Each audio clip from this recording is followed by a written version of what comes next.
আসসালামু আলাইকুম রহমতুল্লাহি বারাকাতুহু। প্রিয় ভিউয়ার্স, আশা করি সবাই ভালো আছেন। আলহামদুলিল্লাহ আমরাও ভালো আছি। হাজী গোলাম মোস্তফা এগ্রো ফার্মের পক্ষ থেকে সবাইকে সাদর আমন্ত্রণ। আপনারা দেখতে পাচ্ছেন এখানে আমাদের ভুট্টি সারগুলা, যেগুলো আমাদের কুরবানির জন্য প্রস্তুত হচ্ছে।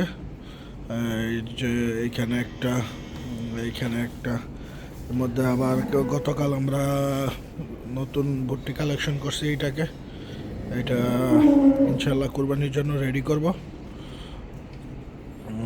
এটা 2 দাঁত, ইনশাল্লাহ কুরবানি আস্তে আস্তে ভালো গ্রোথ নেবে। এটা আমরা গতকাল কালেকশন করছি। আর এদিকে আমাদের জার্সি ক্রস আছে, এটা আমাদের ফার্মেরই। এইদিকে আমাদের ফার্মের বাচ্চাগুলা সব আজকে মাগরিবের পর খাবার খেয়ে রেস্ট নিতেছে। সবগুলাই দাঁড়িয়ে আছে, হয়তো কিছুক্ষণের মধ্যে শুয়ে পড়বে। এইদিকে আমাদের গাভীর বাচ্চাগুলা খড় খাচ্ছে।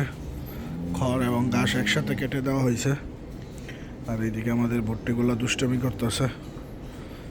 এখন আমরা আমাদের ফার্মে মশার জন্য ধূপ দিয়ে দিব। আমরা ধূপ জ্বালিয়ে দিব যেন ফার্মে মশাটা কমে যায়।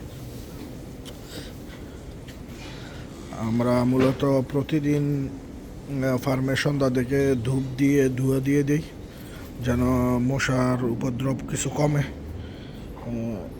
আমরা সবসময় চেষ্টা করি আমাদের ফার্মটাকে পরিষ্কার পরিচ্ছন্ন রাখার জন্য।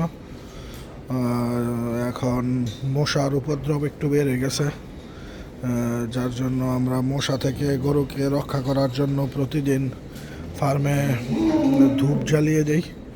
সন্ধ্যাবেলা ধূপ দিয়ে ধোয়া করে দেই, এতে করে ফার্মে মশা প্রবেশ করতে পারে না। এখন আমরা ধূপ দেব, যদিও বা এটা সন্ধ্যার সময় দেওয়া হয়, যেহেতু এখন রমজান মাস, ইফতারের সময়টাতে ধূপ দেওয়া পসিবল হয় না, যার জন্য আমরা ধূপটাকে দেই ইফতার শেষ করে, মাগরিবের নামাজ শেষ করে। দেন আমরা আমাদের খামারে মশার জন্য এই ধূপটা দিয়ে দিই। আমরা সমস্ত গরুকে কাঁচা ঘাস দিয়ে দিয়েছি। ঘাস খেয়ে এখন তারা সবাই দাঁড়িয়ে আছে, হয়তো কিছুক্ষণের মধ্যে শুয়ে পড়বে। আবার এর মধ্যে আমাদের একটু ঘুরে দেখতেছি, আমাদের 2টা গাভী বাচ্চা দেওয়ার কথা।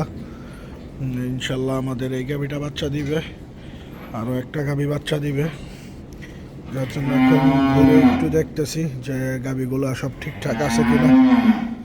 সবাই আমাদের জন্য দোয়া করবেন, আমাদের খামারের জন্য দোয়া করবেন, এবং আপনাদের ফার্ম সম্পর্কে কোনো কিছু যদি জানার থাকে কমেন্টসের মাধ্যমে জানাবেন। ইনশাল্লাহ আমরা চেষ্টা করব আপনাদেরকে খামার সম্পর্কে সঠিক তথ্যটা দেওয়ার জন্য। যতটুকু আমরা আমাদের এই খামার অভিজ্ঞতা থেকে শিখছি, ইনশাল্লাহ প্রতিনিয়ত চেষ্টা করতেছি আপনাদেরকে সামনে তুলে ধরার জন্য।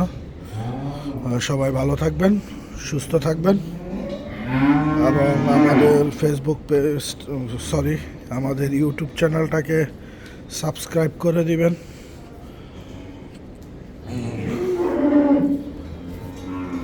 আমাদের আরও একটা গাভী যেটা বাচ্চা দিবে, এটা এইদিকেই আছে। আমাদের এই কালো গাভীটাও বাচ্চা দিবে।